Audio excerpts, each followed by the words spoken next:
to say a few words why this content or this element of the Globsec, which is new one, which is Globsec Future, why this is introduced this year. And this is because security has been changing, it has been evolving. It's not security as we used to know it, the hard security, the tanks, the guns. It is now a new security. Security which includes economic aspects, which includes IT, includes terrorism in its different forms, unfortunately some of them which we saw recently in Manchester. So it's a security which is unfortunately much closer to people and which has much broader dimension.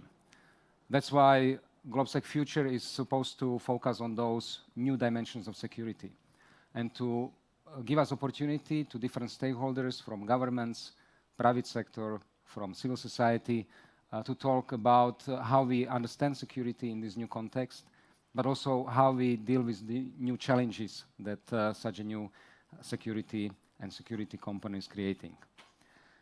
Now, this discussion is about so-called navigating the fourth industrial revolution. When I was Minister of Economy in Slovakia, this was one of the key issues we were trying to capture, understand, and also try to act on what does so-called industry number 4, 4.0, what does it mean for countries like Slovakia. And this is very much like Europe. It's an open economy very much dependent on exports, on its ability to be competitive in the global environment, which basically Europe as such is very much the same. Open economy, the biggest trading nation and region in the world, struggling for keeping its competitive position in the global environment. So we were trying to look at Industry 4.0 as an opportunity, because there are, of course, threats which emanate from industrialization. It is the question about the future of workers. Are they going to be replaced by robots? What does it mean in terms of ability of nations to capture innovation and to drive the process of innovation, use it for its own development? From our point of view, our countries and Europe needs to focus on Industry 4.0 as an opportunity to utilize what Europe and this region of Central Eastern Europe has been always best about. It was not about natural resources, it was not about cheap labor force, it was about the ability of people to think and to develop new ideas. I was today, this morning, which actually was before the Globsec officially began, there was a discussion about how do we support new innovative companies from Central Europe, from countries like Slovakia, companies which grew up, started in this environment. We have some successful stories like Asset, but also new ones. Aeromobile, I think, know quite many people, although we haven't flown yet the flying car, but hopefully soon we will do. But also companies like GA Drilling, which has an innovative way of a very deep drilling, which could bring completely new way for example, for oil and gas companies to define new ways of getting their sources. So there are these companies which started here. They received support in private capital or governments in terms of startups, but we still have a market gap in its ability to develop scale-up companies. So-called growth equity is lacking. This is one of the market gaps. We are, I think, quite good already in Europe, helping companies to be created, to start, to be nurtured. But then most of these innovative companies leave for the United States, for Silicon Valley, or they are bought up by Chinese, although maybe there are some Chinese friends here and we are welcome, or Korean, or whatever. Anyway, we would like to keep as many of these companies European as possible. And this is one of those areas where we need to do much more. And this is also an area where, for example, European Investment Bank is now developing a new program exactly for the support of the so-called growth equity, to provide more equity capital to the private equity funds and companies throughout the Central Eastern Europe and Europe as such, to be able to promote such startups and to help them to become scale-ups and eventually be listed and companies which can generate profits. So this is one element of of what we would call industrial revolution. It means how do we capture innovation, how do we nurture it, how do we make it part of our daily life, and how do we make sure that it benefits people. I think my colleague, Commissioner Maroš Šefčovič, will talk much more about smart city concept, which we are developing together with the European Commission, and which is also, I think, an interesting way how we bring innovation into kind of territorial level and make sure that cities are also the drivers of innovation itself.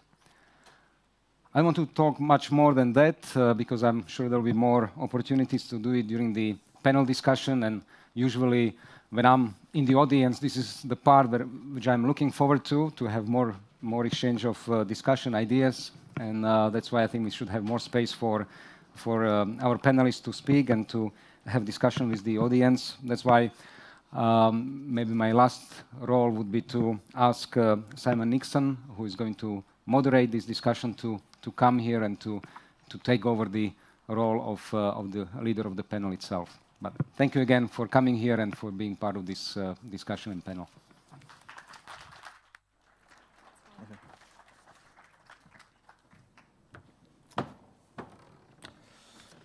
Thank you, Vasil. Good afternoon, ladies and gentlemen. Welcome to the panel discussion. Vasil's introduced the topic. I'll introduce the panel. Sitting on my left, we have Philippa Malmgren, who is a former advisor to the President of the United States in the second Bush administration. That's, well, the 43rd, President 43. But relevantly for this panel, well, she's a founder of a consultancy, economics consultancy, DRPM Group, and also a founder of a robotics company, H Robotics. Sitting next to her, we have Maroš Šefčovič, who is the Vice President of the European Union, one of the Vice Presidents of the European Union, and responsible particularly for the Energy Union. Rosen Plevnev, the former President of Bulgaria, but also, again, from the perspective of this panel, a engineer and a entrepreneur, founder of a number of technology companies, but also, he tells me, has a diploma in artificial intelligence. So very far-sighted interest in the fourth industrial revolution before any of us, the rest of us, had even thought about it. And then Vasil Hudak, who you've just heard from, and then finally on the left, Martina Larkin, who is the head of the Europe and Eurasia and sits on the executive committee for the World Economic Forum. So if we could just dive straight in on the panel. I mean, first I'd like to ask people on the panel what it is about the fourth industrial revolution that most excites them, or the changes that they personally think are the most transformative, the most interesting from their perspective. Perhaps I could come to you first off, Mr. Plevnev. What's your, from your perspective, what most excites you? Thank you, Simon. Thank you so much. Well, there is no doubt we're living in interesting times, and history just happens in front of us. It's very clear that if we are very honest, we should say that if you just look back 3 years ago, nobody would predict that Russia will invade Ukraine. If you go back 2 years back in time, nobody would predict that millions of migrants will be just marching toward European borders in the very heart of the European Union. If you just go back 1 year ago, a lot of people would not believe that Brexit is going to happen, but it happens, and this is history. And the very big question to me is not that history happens in front of our eyes, but the very big question is who is making history? Is it the President Trump, or the President Putin, or the President Erdogan? Who makes history? And if there is one question to me which is unquestionable, there is no doubt about that, and I can stand in front of you and say very clearly that there are people who are making history today in front of our eyes. Those are dreamers, those are entrepreneurs, Those are amazingly smart people, and those are those who run the new industrial revolution and really change the way we work, the way we live, the way we travel, the way we communicate, not in years, but in hours. Those people really make history. It's unbelievable if you look back 10 years ago where we were and where we are now, but it's even more unbelievable where will we be in 10 years in the future. For example, recently I talked to the vice president of Google responsible for quantum computing. Before that, I talked to HP and IBM people responsible for quantum computing. They're telling me they're investing heavily into this segment of the new industrial revolution coming, and they expect that 10 years down the road, a future smartphone will be having the whole computing power of the world today, just in one smartphone. So you can imagine what kind of application is going to be run and what unlimited horizon for new innovation is just coming. So to make it very clear, in the next 10 years, everything is going to change. The way we travel, the way we work, the way we learn, the way we communicate. Call it artificial intelligence, call it Internet of Things, call it quantum computing. It's coming, and it's coming very fast. And it is up. For me, I was not just a politician, a minister, a president, but I was also an entrepreneur. I'm an engineer, and it's up to me what is very exciting, but it's also very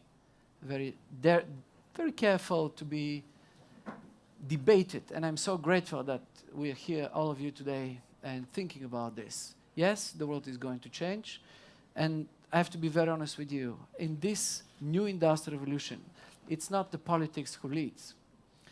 In this new industrial revolution, it's not the politicians who are taking the decisions. Politics today is just a follow-up, but it's not leading at all. Politics today can just register what happens in a very fast and dramatic speed. And politics today, in many areas, unfortunately, is not bringing solutions, but is more just registering and following up. So the very big question to me, and I'll be very honest with you, I don't know the answer yet. I'm so excited about the new industrial revolution, and I'm very, very much supporting, trying to give all the chances in my own country. We managed to agree with BMW, we managed to agree with HP, with IBM. We're doing a lot of things. We are getting opportunities, we're using those opportunities with the new industrial revolution. But I'm worried and excited. Worried about 1.7 billion who will be unemployed 10 years down the road. Worried about 1/3 of the professions we know today, which is not going to exist in 10 years. Worried if politicians 5 to 10 years down the road will address and find sustainable solutions for a new process, for a new industrial revolution that is going to question our ability as politicians, not as entrepreneurs, as politicians, to find sustainable solutions so that this process is going to be inclusive for everyone. Thank you. Thank you. Can I come to you now, Pippa Malmgren? I mean, we just heard there about the pace of change and the speed of change, the great changes that are coming. Are there particular changes that you are particularly focused on that you think are going to pose these challenges for politicians and governments that people need to be thinking about? So I do. As a manufacturer of robotics and artificial intelligence, I make commercial drones for commercial enterprises. What I find interesting is that people are only just beginning to process things that we already have, but it's what's coming that's much more interesting. So, for example, Elon Musk has recently created a company which is to do with neural lacing, which means we won't need a cell phone, a mobile phone, to interface with the internet. It will simply happen through your thought process. And while that sounds fantastic in science fiction, it's very clear that we're not far from it now.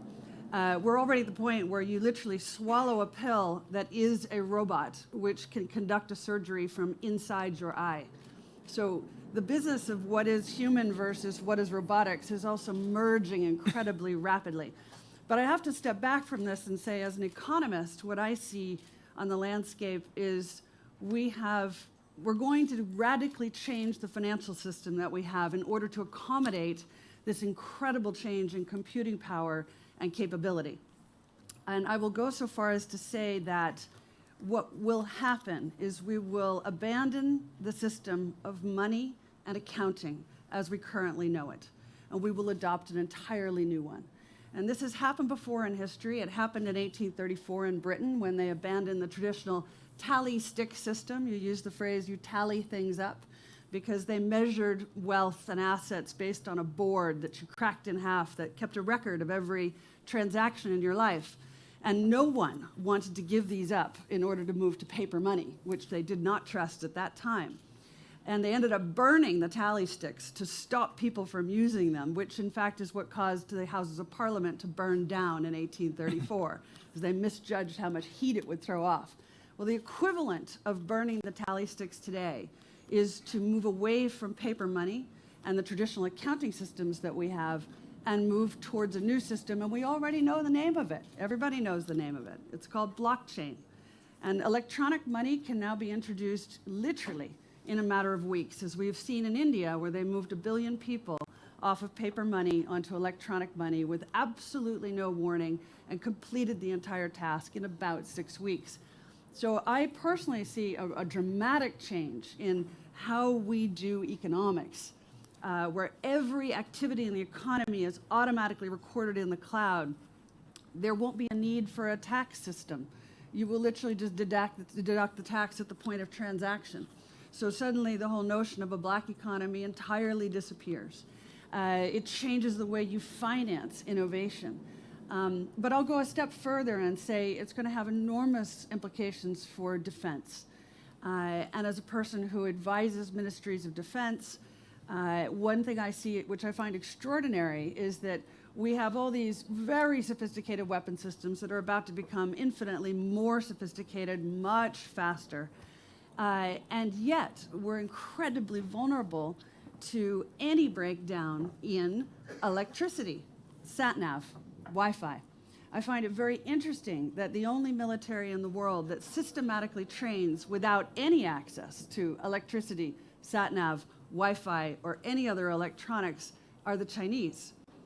And I think we need to think about what vulnerabilities we build by becoming ever more dependent on highly, highly sophisticated systems. And finally, what it means for public policy making, timing. My father was the advisor to John F. Kennedy during the Cuban Missile Crisis. He was in charge of the missile trajectories at that time. They had 10 days.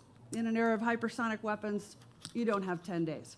So we have to think about the speed at which government, as you say, can innovate itself to keep up with what's happening on the technological front. You know, in my small world of manufacturing drones, I see companies saving as much as 30% from day one on their costs. This is a fraction of what is to come. So I'm extremely optimistic about what the fourth industrial revolution means. I'll say one last thing. I'll take the opposite side from you, sir, about the unemployed. I personally am, as a manufacturer of these things, I am very optimistic for employment in the future. I think that we should not delight in having human beings engaged in manual labor. We should free up human capital from having to do stupid things like lift heavy stuff and free it to do much more creative things. Now, will that require a change in how our education systems work? Absolutely. But guess what? It's already happened. I mean, we now can access lifetime education so easily. Millions of ways in which you can access the world's best teaching. So we are better equipped than ever to handle the transition from human beings doing manual labor to human beings doing much more innovative, creative things as a function of this incredible fourth industrial revolution. Thank you very much. Well, I'd like to bring, at that point, bring Martina Larkin into the World Economic Forum. I think sort of invented this, the phrase the fourth industrial revolution. Maybe there were others will claim that you probably trademarked it, no doubt. But you know, it is a subject that the WEF has been discussing for some time. We've heard here now about various different risks. A bit of a dispute on the panel as to whether you know, whether mass unemployment is one of those risks. But what's how do you see the risks and the opportunities from the fourth industrial revolution? So I would say, since, as with all industrial revolutions or all revolutions, they have the huge potentials and usually rise, global income levels, but also improve quality of life. And certainly we've seen this, and there's a huge potential around this.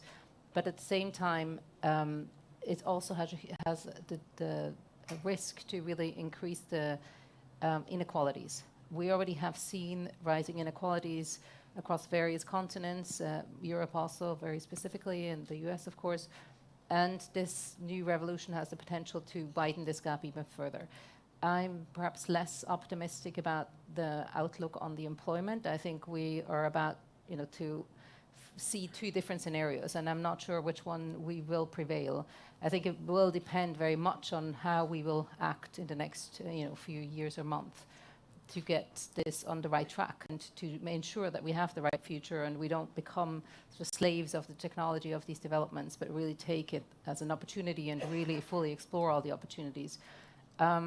Certainly we'll see a lot of long-term gains in efficiency and productivity, but it also will have huge demands on governments and other actors of society in terms of how do you enable and empower people, how do you deal with citizens that have access to much more information, that feel they want to be part of the decision-making process in a much more agile way. They want to be part of something that they have never had a chance to do before, and currently the systems are definitely not enabled to do that.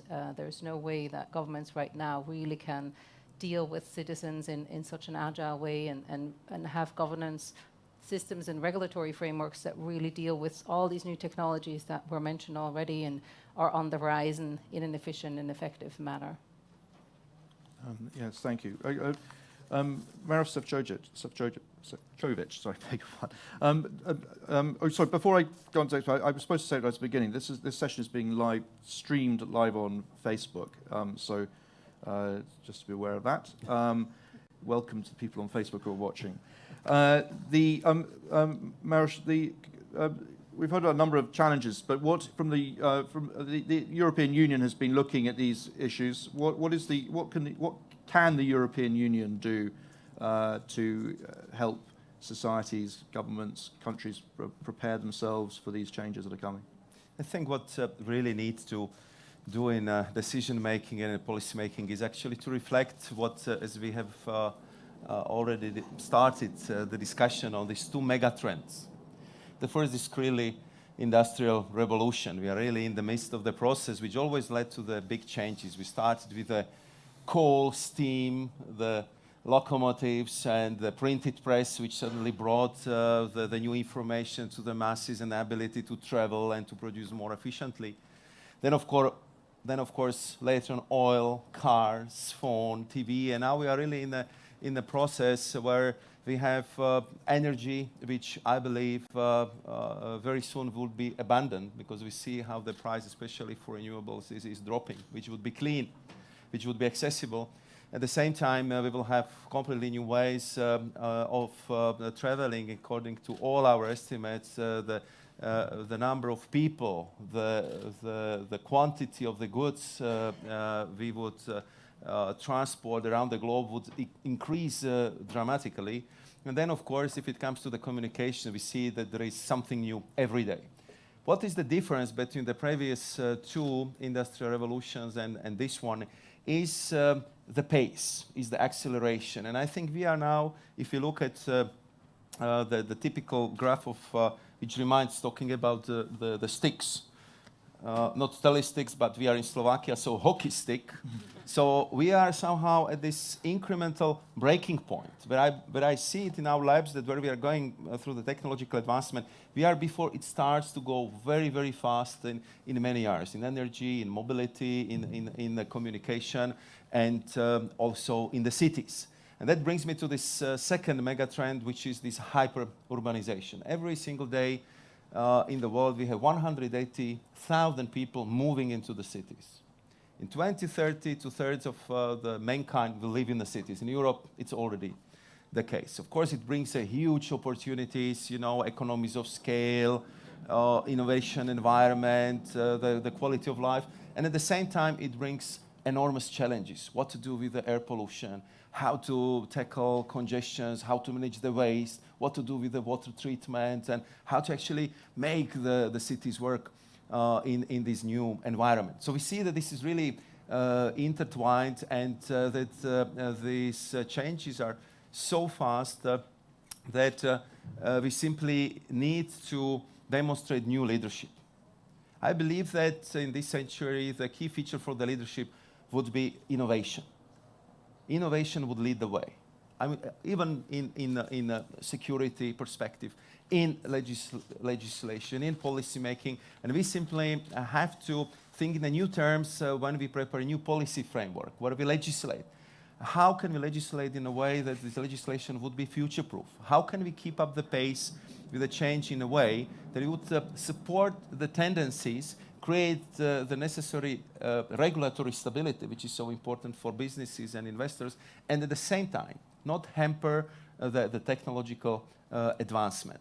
And this is what we are currently doing in the European Union when I'm responsible for two big projects. One is Energy Union, which is really kind of amalgamating all this change, what we want to achieve in energy, what we want to achieve with the mobility.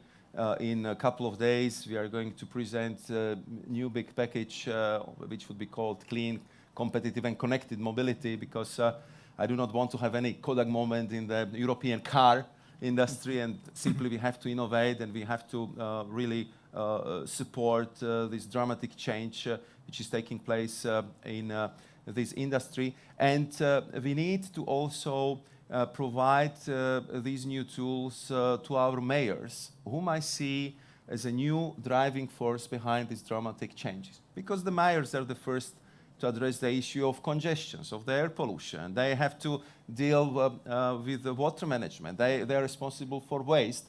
And I saw it in Paris when we've been discussing the climate change issues, that the negotiations been one very important thing, which brought us very good result. But for me, the most impressive been two other segments. The business leaders, clearly declaring that they recognize that this is a trend which requires long-term planning, and are going in that way. And then the mayors who really realize that big burden, and the burden will be becoming bigger and bigger, would be on them, on the local authorities, how to actually adjust their cities in these new tendencies. Maybe last example, why I believe it would be so fast and so quick, and it's very human. I was in Katowice a week ago, and I went there because I knew how sensitive all the policies or the decarbonization is for the people who are working in the coal mining sector. I wanted to talk to the social partners, to the representatives of miners, and to the local parliament. And of course, I was expecting quite lively discussion, as you can imagine. But what was very, very striking, and where I understood that this is something which would be really the driving force in the future, was the introductory remarks by the Marszałek, the speaker of the local Silesian parliament. He told me, we want to work with you because we don't want our young people to leave this region. Because they are leaving this region because they're worried if their kids would be healthy. They're worried because they don't know if they will find new jobs in the region. Help us to keep them here. I want our young talent people to live here in Poland, in Katowice, in this region, and we simply have to help them with the new business models. We have to introduce the new technology, and I totally agree with the president. We need to bring more inclusivity into this process, because we need to show the people opportunities and not only, I would say, the adverse side, the worries, the concerns. And I'm also a little bit on a more optimistic note if it comes to the robotization. I think it's quite clear that all repetitive operations will be done by robots very soon.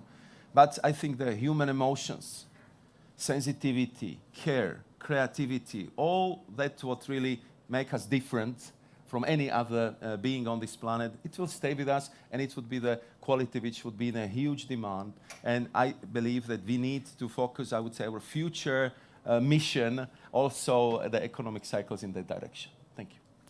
Thank you very much. I'm going to come to Vasil Hudak now, but just to say, well, I want this to be as interactive as possible. So after he's finished talking, we become, well, you know, if anyone has questions, let's raise your hand or let me know. Please think about that while he's speaking.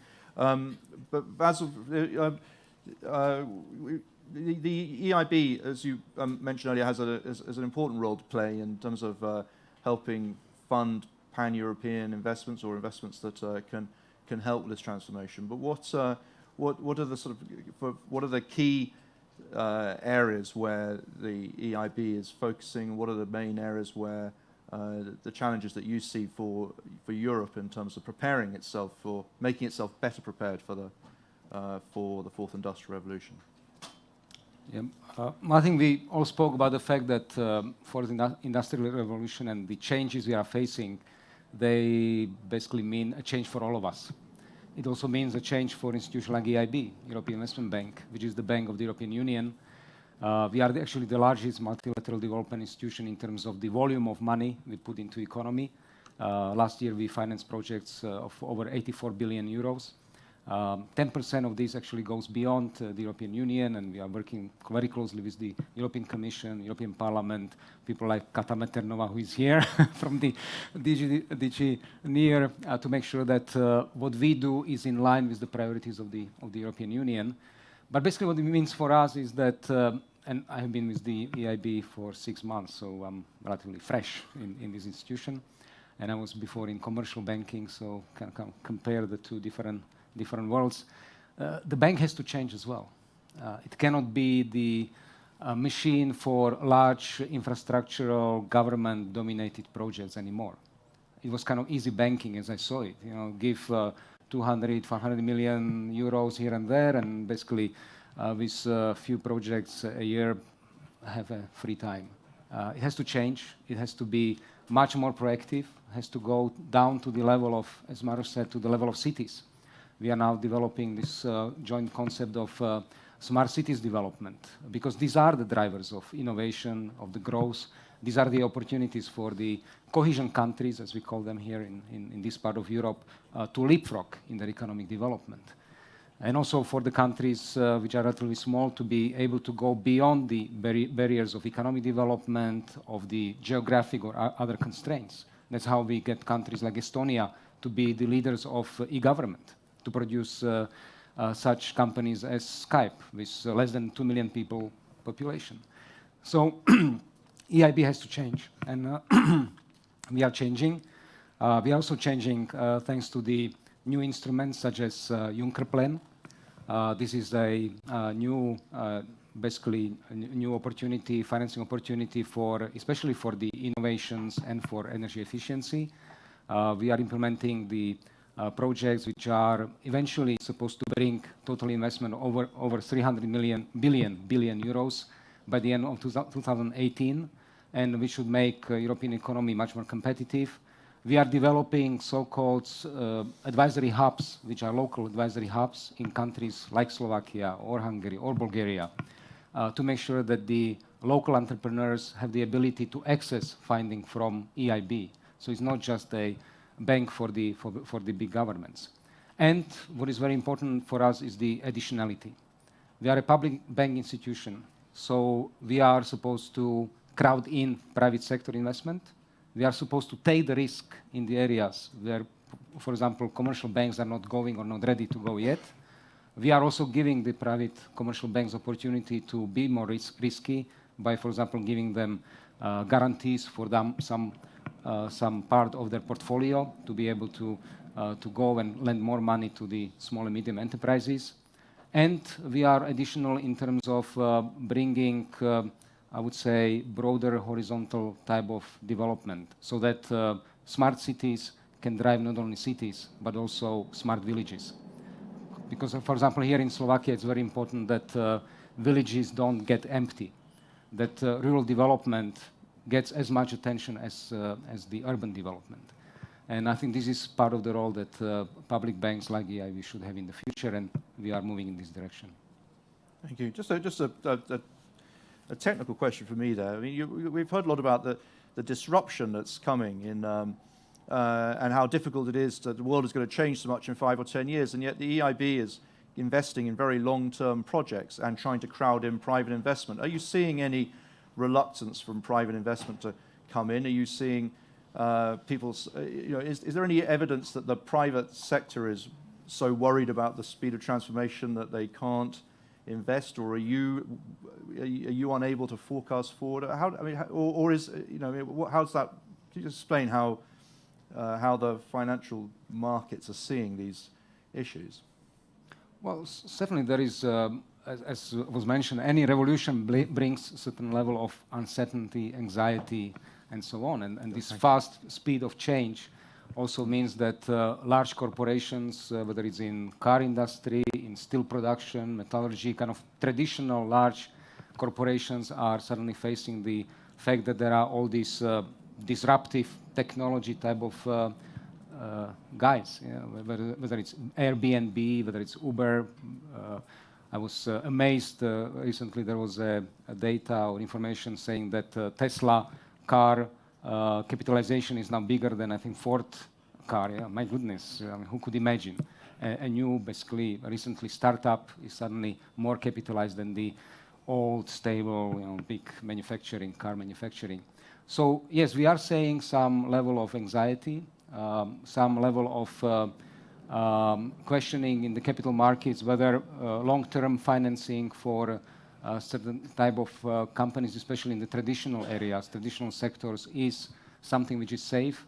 But this is exactly the area where EIB can be a partner, because we can provide this longevity. We usually provide funding which is longer tenors of 15, 20, 25 years.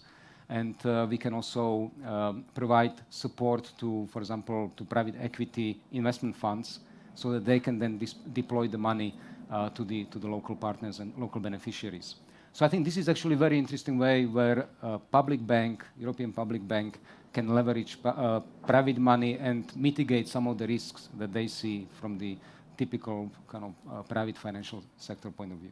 If you allow me just to add one more aspect of it, because Vasil already described it very well. But what was also one of the driving moments when we came up with the idea of Juncker Investment Fund was the fact that we've been after the big economic crisis where the Europe was heavily underinvested. And we see it on our infrastructure almost in all our member states, including Germany. I'm using the highways quite often, and I mean, you could clearly see that even there you need the investment in infrastructure. It's not only the infrastructure which is visible. You need much stronger infrastructure for the digital means of communication. And because of the limited possibilities for the public investment and public budgets, we ended up in a situation that we had actually lots of cash in the banks, very little possibility to fund many of these important projects from the public financing. And we need to find a way how we can actually bring more of this private money, of this private investment to support these transformational projects. And therefore, we came up with that idea, and I really would like to thank EIB for being so cooperative on this, that we will develop a little bit the business model in a way by showing the private sector that we as a EU, let's simplify it, we are going into this project together with you. We are ready to take the eventual first loss risk. You go with us, you can invest, and you could be as risk-free as you can be in this banking world, because such a respecting institution as the EIB is going to be your partner, and of course the Commission is going to assess the project as well. And I have to say that we didn't know how this would work, but I think average leverage is what now? 1 to 15 in the most of the around project? 1 to 15. Yeah. Around 1 to 15. So for €1 of the public seed money, we get 15 euros from the private investors, and I think that's a great result, and I think that would be very much used in the future. And currently, I think thanks to this new scheme, I think we mobilized the investment of more than 190 billion in 2.5 years. So I think that's a very good scheme, and which I'm sure will be assessed how we can use something similar in the future. One thing I find really fascinating is that you don't need very much money to do a lot of this innovation. I mean, I'm right in this robotics space, and it's not capital intensive. The fact that your iPhone has more computing power than was required to do the lunar mission to Mars means we're all empowered to do extraordinary things with actually not much cash. And that goes to solving some of the problems that matter for the strategic security world. I keep coming back to this because that's the main focus here. But as a small example, one of the things I see as an economist is the major driver behind China's One Belt, One Road strategy, a major driver behind Russia's Arc of Steel strategic security strategy has to do with their insecurity about access to food. But we live in a world where the MIT Media Lab has already created food production technology where you can literally grow any kind of produce you want in a container like you use on a container ship. And you can do it with virtually no electricity, definitely no sunlight, almost no water, almost no fertilizer or chemicals. And they're growing it 2 to 4 times faster than in the real environment with higher nutrition and, most importantly, better flavor. Now, when you have this already at your disposal, developed by students with no budget whatsoever, using open source technology, open coding systems, the application of this is extraordinary in terms of beginning to resolve the drive for access to food. And so I think this is another piece of this puzzle, is how do we operate in a world where actually almost anybody can join in this game? I mean, I look at this audience, you know, all of us are of a certain age. It probably is true that you have to ask the 14-year-old in your household how to use the technology you currently have. But the fact is, the 14-year-old does know how to use it. And there are people who are able to harness this extraordinary capability for actually not much cash. It brings a whole new meaning to financial needs for innovation. Just very quickly to build up on what my colleagues already said, it's about the private sector, and private sector is gearing up. They had such a huge opportunities with the new industrial revolution, and it's not just the German and the American or the Chinese companies, it is also here in Slovakia, but also in my country. We feel it, we sense it, it's there. It's a huge opportunity. I'm just giving some examples very quickly. For example, BMW is completely reshaping the way they produce their cars in a way that they do not understand themselves anymore as a car producer, but as a platform for mobility and a customized solutions for mobility. And we managed in Bulgaria to organize BMW factories for the leather seats of BMW and Minis, where in the past you had just 3 types of leather seats for BMWs, a Recaro sport seat, whatever kind of seat. In the future you have just 300, and all of them have to be customized. And this should not cost more money, but BMW becomes a platform for customized solutions. And it is the same, for example, in Adidas. I just recently visited one of their new factories. Adidas is completely reshaping all their factories. Their goal is just one thing. They want to produce your own shoe, deliver it home without this to cost any further dollar more than you thought it's cost today. So Adidas is a platform of personal and customized solutions on shoes. You go on their website, you design your shoe, you get your shoe in your colors, you design whatever you want. It is the same with the cars. And this is telling us that factories, and already 12,000 factories moved back to the United States. Obama, our colleague, was so proud when he was saying, I created during my mandate 8.5 million jobs in the United States because of the Industrial Revolution moving back to where? Close to customers. If you have to customize, you need to be close to the customers. We need to design their own customized products. And this is happening everywhere. And some of the industries to flourish and to come, call them traditional industries. But if the robots are going to produce more, people will be going more on vacation. So tourism industry is going to have a huge opportunity. Life industry is the biggest industry of the future, just picking up. It will be a global supermarket for consumer and customized solutions on life. And it is just the biggest industry in the future to come. Also linked to the new industrial revolution.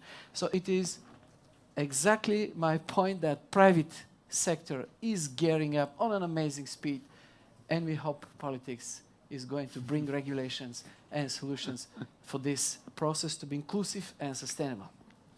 Good. Well, we should come back to this, the question of what good politicians can do and also what harm they can do in a second. But a question from the audience up here, please. Say who you are and listen.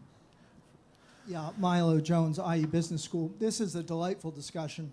I've been in Europe for 20 years. How many people here are in a country where Uber was opposed or is opposed? I think you need to remember, in the first industrial revolution, the franchise was very narrow. In the second industrial revolution, horses didn't get a vote about whether to be replaced by cars. Does anyone here feel that Europe might be in danger of becoming, for cultural or demographic reasons, might be in danger of becoming a sort of neo-Amish, backward-looking protectionist society? Or was I the only one in the first session that talked about the need for politicians to, in fact, shield and comfort populations from the changes that are coming? The automatic elevator was invented in 1900. The first automatic elevators were only introduced in the United States in 1945 after an elevator operator's strike. There's just an enormous disconnect between culture and technology. And could you address that, please? Very good. I like that picture of the neo-Amish Europe. That's, I'll take that away. Yes, at the front here. Can we have a microphone at the front, please? Katarina Maternova, European Commission. Sorry, you say it again, because I don't know if we picked up. Katarina Maternova, European Commission, DG for Neighborhood and Enlargement countries. A little bit along the same lines, Maros, you mentioned at the beginning a hockey curve, right? I think that what you all described in a very, very lively and very enjoyable panel is something that the human brain is not capable of dealing with, which is exponentiality.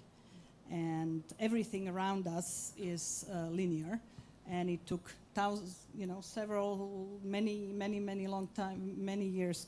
hundreds of years to get to the agricultural revolution, much shorter time to industrial, etc., etc. And now, in a span of 10 years, the human knowledge gets doubled. You were talking about inequality rising, and you talked about, and in this sense, the US is much more innovation-driven and much easier to capture what you were describing. But you also elected Donald Trump, so you suddenly the mega trends come against politics and popular politics, and the fact that there are going to be the losers of the change, whether it's the old people. So, Mr. Plevneliev, as a former president, hence a politician, what would be the 2-3 things that you think are urgently needed for politicians and policymakers, Maros also, to do to try to bring these trends together? Because I really see completely separate worlds developing. And how would you, if you were the president now, what would you be arguing for? And from a policymaker's perspective at the EU level. Does anyone else have a question before we take these two great questions to the panel? Yes, please. Peter Burian, I'm from EAS, from Brussels, dealing with Central Asia. And my question is about a big initiative. China is promoting Belt and Road Initiative. When I listen to you, I have a feeling that really in the future, probably in 10, 15 years, there won't be so much need for railways or this kind of huge infrastructure, because many things will be produced on the place close to customers. And my question is really how the European Union, you think, should deal with this kind of project, and how, what kind of focus on future connectivity should be the priority for us? Yes, thank you. Okay, so let's just take these questions now. But maybe we could come to you first, Rosen, since there was one directly asked to you. I mean, I think this is an important issue, isn't it? How do politicians weigh the sort of short-term demands of populations versus what might be in their long-term interests? Absolutely. Well, you asked about three things I would advise politicians to do. And the first and more important thing, I would advise them to engage, but really engage. If you want people to believe you, you need to be engaged. If you want people to trust you have a plan and to follow your plan, you need to really believe in your plan. And today in the European Union, we are exactly there. Do we have a plan for the future? Do we believe in our own plan, where we're heading into? And how do we make the others trust us that we have a plan and this is the right one? But the very first beginning of all those issues is be engaged. Really burn with the troubles, with the problems, with the perspectives. Get really involved. And not just because of Facebook and many other social platforms. Don't do it as a situation play. Because I'll be very honest with you, 95% of the politicians I know are situation players, but not strategic players anymore. For many of the media today, the day starts with the scenario for the day. But it's not a strategic horizon of where are we heading into. So if we could engage in a long-term vision, in a strategic plan that we really believe in and engage with it, the others will trust us, and we will be very, very strong in moving ahead. And also, once again, businesses are not sleeping. The businesses are moving very fast. They use the opportunities, and they do not just dream, but they really move ahead on their dreams, which is, I'm very much asking European politicians really today to come back dreaming again. What was our dream about having no borders, having sustainable peace? How do we achieve that? It's very simple to achieve it if you continue believing who you are and continue dreaming on this. But first of all, engage. And engage with the new industrial revolution. Not because of some, let's say, populistic or day-to-day businesses, but because we really need to engage with this. And after you engage, communicate, so that you include everyone. And after engaging and communicating, I think it's what is important is educate. Politics, to me, is not about ratings, it's not about power. Politics is even not about being a strong leader. I'm a very strong leader. Politics is like the new businesses in the world to come, is a platform.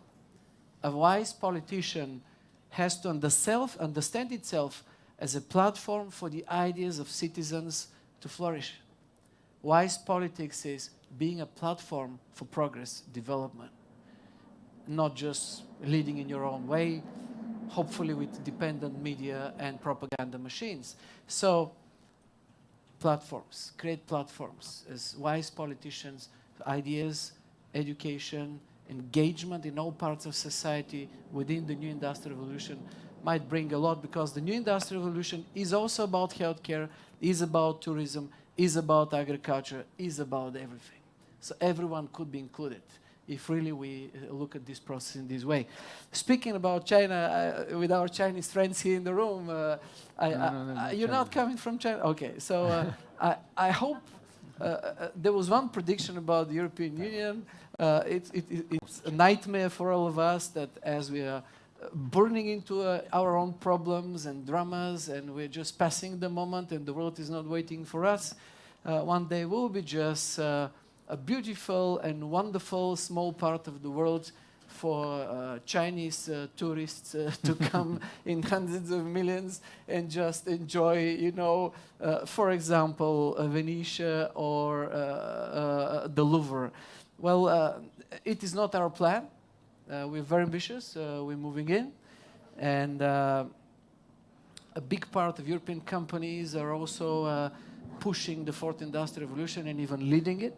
So this gap, as you were saying, between tech, which is innovated, and politics, regulation that comes in your elevators example, 14-something years later, nobody has this time anymore, and it's good that we have the European Commission here because the European Commission is an independent eye. The Germans have a very interesting approach. They call it the 4 eyes principle.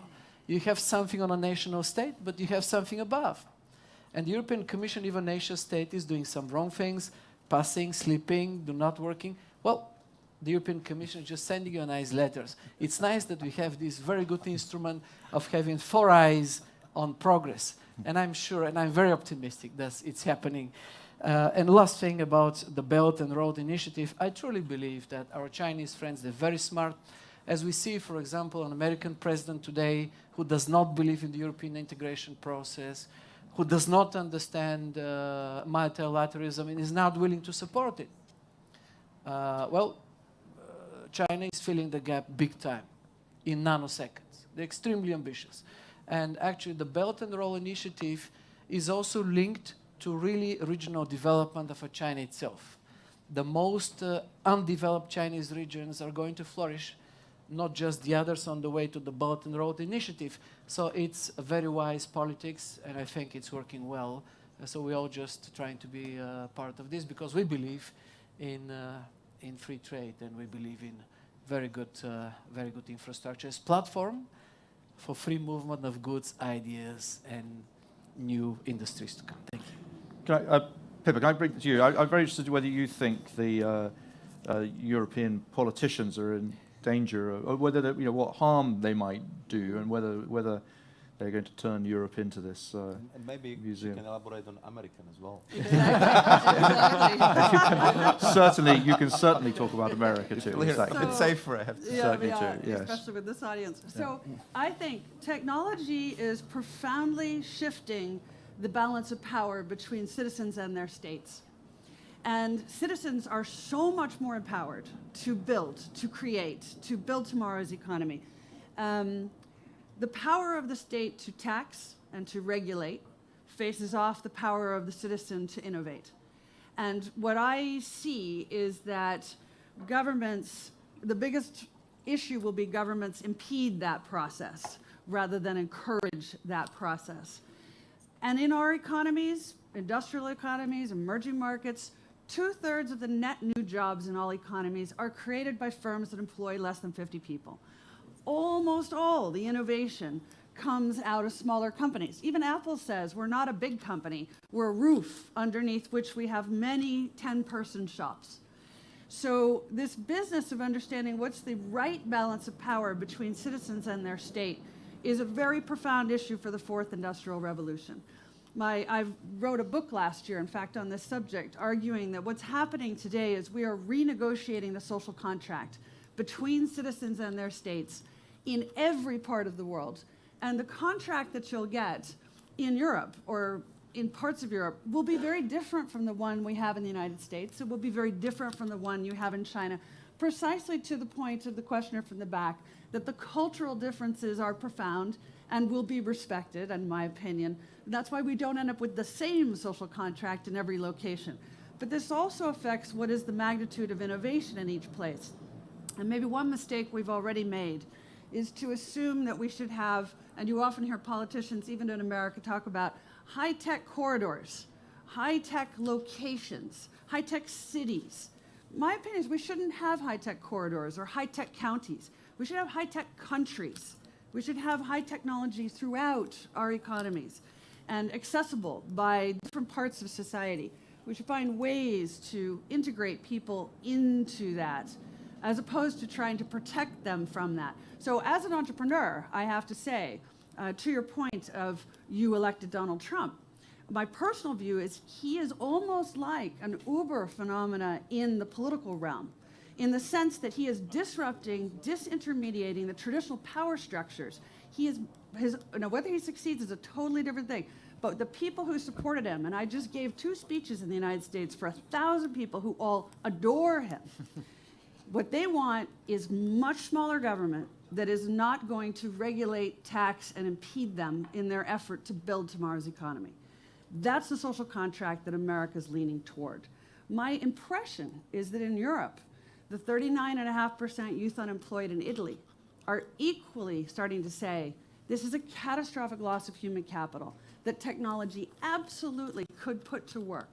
And we need to find ways to renegotiate that social contract in Europe that will facilitate growth here. We shouldn't have a world where Silicon Valley is the tech place. We should have tech places all over, including all over Europe. But to do that, we have to have a state that doesn't so aggressively prevent businesses from being created and from innovating. So it's a balance of power issue, in my opinion. Basil, you wanted to come in.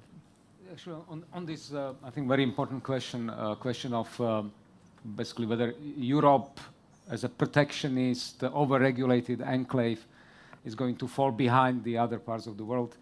And I have to say, I'm siding with the President. I'm optimist, and I believe that Europe will be able to move forward. Of course, it will not be a linear process. It will have ups and downs. But I think that the pressure of people, at the end of the day, I believe that people have the wisdom collectively, that they will want to preserve some of the social elements of the European contract, and this will be able only if there is competitive economy and strong economy in Europe to be able to sustain such social welfare that we have. But one thing I want to mention is, which may be interesting in this context, this is Brexit. And I think that Brexit, very much unpleasant situation for Europe. Obviously, any divorce is unpleasant. But if UK wants to show, and I think that any UK government will want to show that outside of the EU we do better than inside the EU. And I think there will be pressure on the EU to show exactly the opposite, that we are able to be better and more competitive, etc., even without the UK, that this will actually create very interesting dynamism, because in a way UK will be a mirror for the EU without the UK. Because I think the new government will go towards deregulation, it will go towards breaking up some of these, as you mentioned, some of these old traditional regulatory political structures, etc.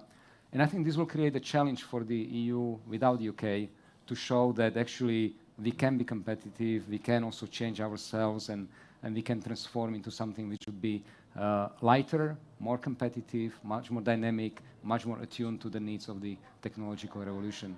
So, however unhappy I am about the Brexit and so on, I think that there might be some interesting positive elements of this. Can I come to Martina and I come back to you, Maroš, because before you can then answer on behalf of the European Union the various criticisms leveled. But Martina, how do you see the role of government in this Well, process? we certainly are seeing that governments are facing increasing pressures to changing their approach, to become more agile, to really be more inclusive. They're also being given much more powers. Technology will empower them also. They will give them power to survey, to do more surveillance, to own the sort of digital infrastructure, the data. All of these questions, of course, will empower governments also to a certain extent. At the same time, of course, citizens will be enabled and will also have higher demands. I believe that governments will, do understand right now, and all these discussions here and around the world show that governments are concerned. They are acting to a large extent. They're also willing to cooperate much more with the business sector, with civil society, with youth. They listen, they want to involve youth. Youth is a big driver also for some of these activities. So we're seeing certainly that there's much more dynamism, I would say, in the government sector. We just also created this new center in San Francisco on the fourth industrial revolution to help governments actually to navigate these new governance frameworks and regulatory frameworks, to try and develop these jointly on a global level. So not that France has to deal with Uber and Airbnb, and then the UK deals with it and China deals with it in a different way, but that we can have some sort of global framework for many of these new technologies that responds to the needs of the future of the citizens. So I would say, cautiously optimistic in a way, but we certainly see a much higher response and much more positive response from governments around the world to be an active player and future-oriented in this space. Great. I want to come back to the audience in a minute if anyone's got some more questions. But Maroš, just a few quick words. On the nature the transport and this Chinese big project. I think the transport will really go through the huge transformation, not only because of Uber, car sharing systems, driverless car, but also because of the 3D printing. I remember very well when I was at Hanover Messe how the German Chancellor was proud, as Mr. President just said, that Adidas is coming back to Germany because they are going to offer 100% customized service, and on top of it, the shoes shouldn't be manufactured somewhere in Asia because they'll be 3D printed in Germany. And when I talked to the mayor of Rotterdam, they're already now thinking how this huge port business case would be affected. Because for sure in the future, they will be probably importing different goods than now, because most of the small spare parts or the pieces of the technologies or equipment would again be 3D printed directly, I would say, on the plant site or closer to the consumer. So I mean, this is something which is already happening, and of course will affect also such a big plants like One Belt One Road. Because we are here, I would say, in such a good combination between the Europeans and Americans. We had also in this conference quite a few discussions about the trade between EU and United States. And I'm a strong advocate of having such ambitious agreement. And I have to say that was not the voice which was coming from Europe, which put this very much on hold. I hope we can really revive it, because I believe that it will open really new opportunities, not only for the economic development and increase of trade, but also for what I would demonstrate as a global projection of the free and fair trade to the world, for better respect of labor codes, for better respect for the environment. That simply we would be able, as more than 50% of the global trade, that, I mean, if you produce your T-shirts in some kind of poisonous water by enslaved children or women, they're not going to buy it from you. Or if you're going to destroy half of the city because you're producing some jeans, we don't want them. And I think this is something which we could do as a two big economies, and to be very strong on social inclusion, on dumping, how we simply measure what's happening. And I think it's very important for the future, because now we are in the situation, definitely here in Europe, that if we do not protect, this was the word which was probably they used the most frequently in the French presidential election, it will be the same for the parliamentary elections. So then we can, in a matter of months, lose complete sectors of our industry. So what we would do? We need to plea for free and fair trade, for social inclusions, for clear rules, and also for strong understanding what that means. And I think that would be something which would very much determine how the people would also see this globalization trend in the future. Because currently, I have to say, those who are well-placed, well-educated, and have good jobs, they like it. They can travel, they have a huge choice of goods, and they have plenty of opportunities on the labor market. But there is a lot of people who are venting their angers through this election result in the United States and across the Europe, because they are subconsciously worried what this would mean for me. Now I am in the global market. Will I lose my job? What will be the new business case for my city, for my town? I mean, that was one of the mobilizing factors in the United States. I mean, that's the issue which we have in Italy, where you have the best educated young generations since centuries, but unfortunately in the wrong sectors. And we need to work together with the young people, with the students' counselor, with the parents, and to tell them that, you know, lycée is a great thing. But maybe if your son or daughter is able to do something else, they can even earn more money, and they would be happier than struggling at the universities and studying the subject where you will have very difficult to get the job afterwards. So it would require a lot of honesty, stronger guidance of what would be better for the young people to study. And I think with the situation which we have with the youth in Europe, we clearly need to invest massively in reskilling, in re-education, and to really do it in a very systematic way, because we know what will be the skills of this century. We know what we need to know, and I think our young generation is already pointing to what might be needed, because they're already better than we are. But we need to shift that huge, I would say, machineries in our member states to change the education, to reskill the teachers, to involve more companies into that process, so that people would be leaving the secondary school, the universities would be definitely much better prepared than they are right now, less frustrated, and really voting for the future and not for attempts to protect something which is gone, which would never come back, and for which their parents especially had the nice memories. I think we had a question here. Yes, thank you. My name is Shivanya, and I'm at Johns Hopkins University in Washington, D.C. And first of all, a beautiful segue into my question is what you just said about people skills and the future of people skills. But before I ask my question, I really want to applaud you for a totally new take on the Trump phenomenon, because it's a totally outside-the-box situation which suddenly found an outside-the-box response, and nobody knows what to do with it.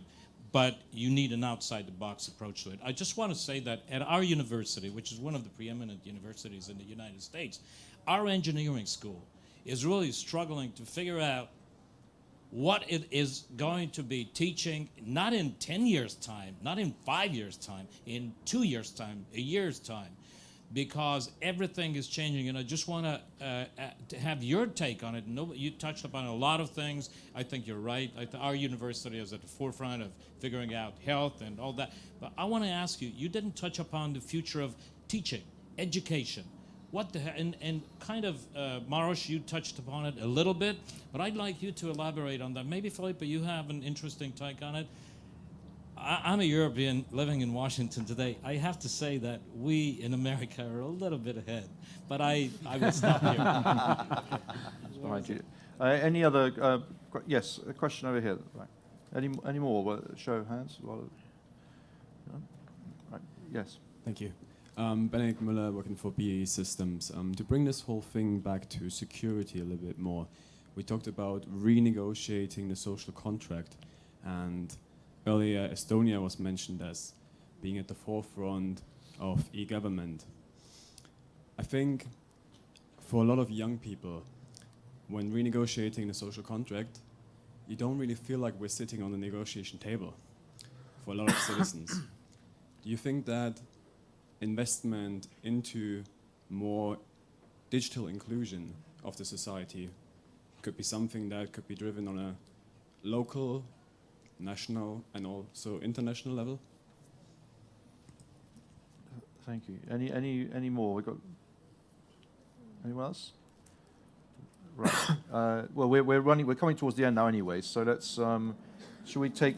Well, start with Pippa. Yes, all right. Because I love this question. Yeah. And I actually think the Europeans, but I actually think the Europeans have a huge advantage here, because as a manufacturer of drones, right, you would think I go out and I hire people who know how to make them. No one teaches how to make drones in engineering schools because they're so new. Until there's a textbook, then there's no class. And what I find is that I try to hire these world-class engineers. They are brilliant at math. They cannot solder metal together. They have never handled physical things. So I have a very strong view on this, which is, if we had more of the German-style education system we used to call the gymnasium system, where you have to learn your literature and your opera, but you equally have to learn a practical physical skill. And we should treat people with those skill sets with equal respect to those who have a white-collar, college-led path. If we did that in the United States, our innovation would be much higher, because so much of the innovation actually doesn't come from the classroom learning. It comes from playing with things in a workshop. That is where, and I'm at the cutting edge of this, and I'm finding, I am often hiring kids who have very little education, but they're great at modeling. They've spent their whole teenage years playing with stuff, putting it together. So I actually think, in this one respect, the European emphasis on practical apprenticeships is very wise. And we would see far more innovation in our economies. I'll finish with this. I wrote a piece on this for Wired magazine. Everybody forgets Einstein's uncles ran a repair shop. And as a kid, he was in there all the time, and they'd throw him the broken toaster, the broken radio, and said, hey, kid, fix that.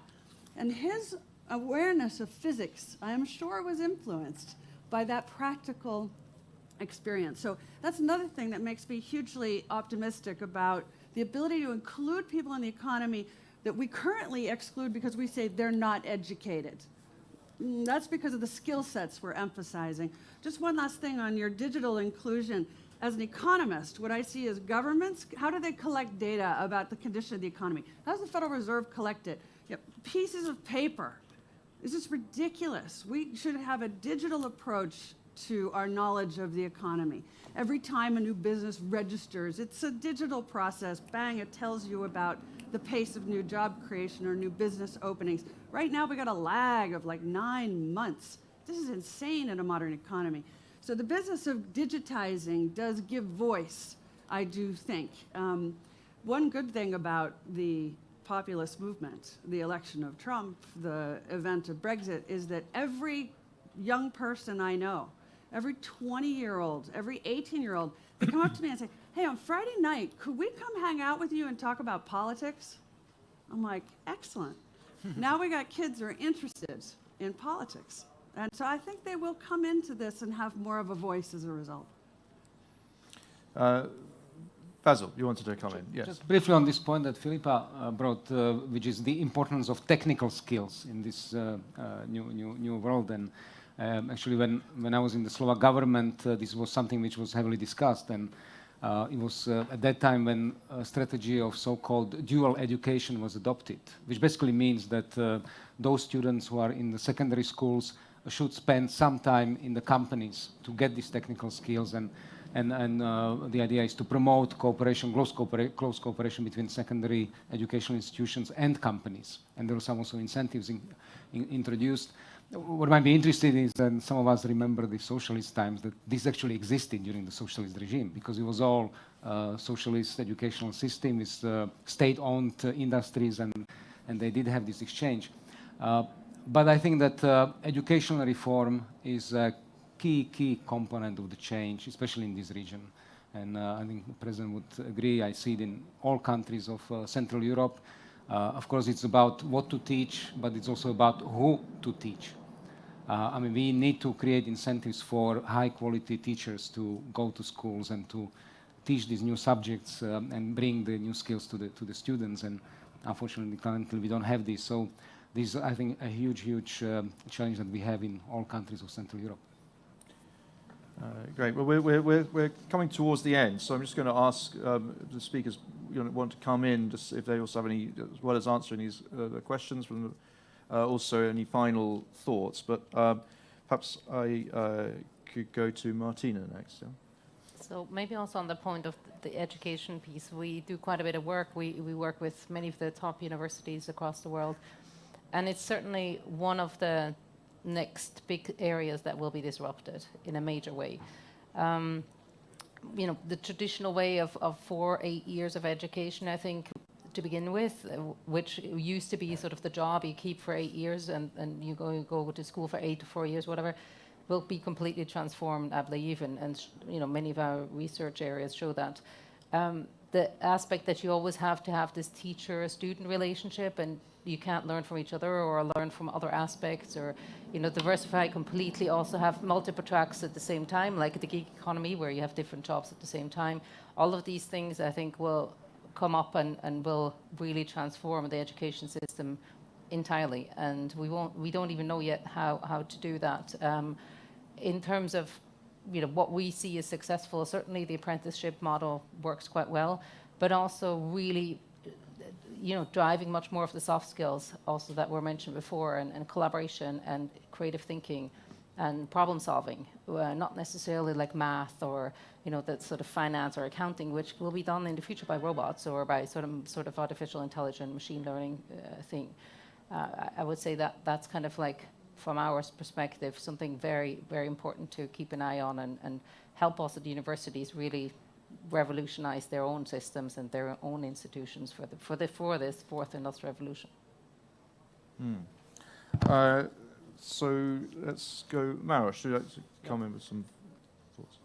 Just to sum up on the education, I think it's rather symbolic, and I think it's a good conclusion, because that would be the key how we would manage these new mega trends, how we would be preparing the new generation for the completely it's a new way how we would live in this century, and what would be the best combination. I will totally agree with you that these technical skills are very important, and they somehow disappeared from our school systems over the last decade. Now we are trying laboriously to bring them back and to increase the interest of the young people, that inquisitiveness, that I would say playfulness, what the technical work give to you, so you can also better decide what you want to do in the future. At the same time, I think as a father of a son who is trying to complete the secondary school, just these moments, and I'm checking my messages all the time. Also, I think what is very important to somehow explain to the children that not everything is on the Google. That Daddy, why do I have to learn, the date and the name? I can find it. And I told him, no, you don't, because if you do not know the context, if you never heard that Napoleon existed, you could hardly, find him on Google. You just have to have the basic understanding of the history, how the world works, what is the democracy about, so you can orient yourself better, and what I found very, very important. Third thing I would say, this was about the inclusion of the people using the electronic means for that. I think that all our democratic systems are currently overwhelmed by the pace of politics, by the news cycle, and by that viral possibilities which can destroy the politician in a second, which can set completely new agenda from the night to the morning, and from the fact that the people now are living in kind of information bubbles, that thanks to the filters, they are getting the information which they like. They are listening to the statements they prefer. They talk to the people with whom they sympathize, and somehow they tend to forget that there is also another group, and there is another view on this or that point, and that's the nature of democracy, that always the best solutions, the best decisions been always generated by the good discussion. I think we need to find a way how to do that, how to balance that information flow, and that would be very important. I was in Vilnius yesterday. There is new progressive mayor, and I see that we have here the advisor of Bratislava mayor, and he's very much talking to his citizens through the emails. And I asked him, aren't you overwhelmed by all the input, by all the competition? Yes, we are. We had to hire more people, because if you do not respond within a week or two, if you do not see that there is the practical consequence of your statement or of your input, so then you wouldn't believe in it. Then you would lose the interest. So it must be done in a way that not only the means and platform is creating, but also responsiveness is there. You have to feel that you make a change. And I saw one particular app which I very much like, and I promise that I will pass this on to the mayor of Bratislava. The mayor of Vilnius introduced a new app. If you see a pothole, you can make a picture. You send it to the mayor, it must be fixed within 2 weeks. So, and everybody can check if it's true or not. And he told me that they are already behind the schedule. I think in Bratislava, we would need a little bit more leading time for that. But it's something what the people like to do, because they are then included into the process, how to make the city more livable. Thank you. Thank you very much, Raj. Yes, Rosen, your concluding thoughts. Thank you. Thank you. If you look, for example, at Switzerland, there is very interesting statistics. Switzerland is the country with the lowest unemployment rate in Europe, but also Switzerland is the country with the lowest youth unemployment rate in Europe. There is almost no young man and girl in Switzerland that is unemployed. If you look at the European Union, the statistic in the European Union, then you will have 5 countries on one side of the table and all the others on the other side of the table. And those 5 countries who have very low unemployment rates, who have very low youth unemployment rates in the European Union, are countries like Germany, like Austria, Denmark. I don't know about Slovakia, but I could add just 2 or 3 of them. The Netherlands, definitely. And those countries are exactly those who have the so-called duale Ausbildungssystem, so the apprenticeship programs.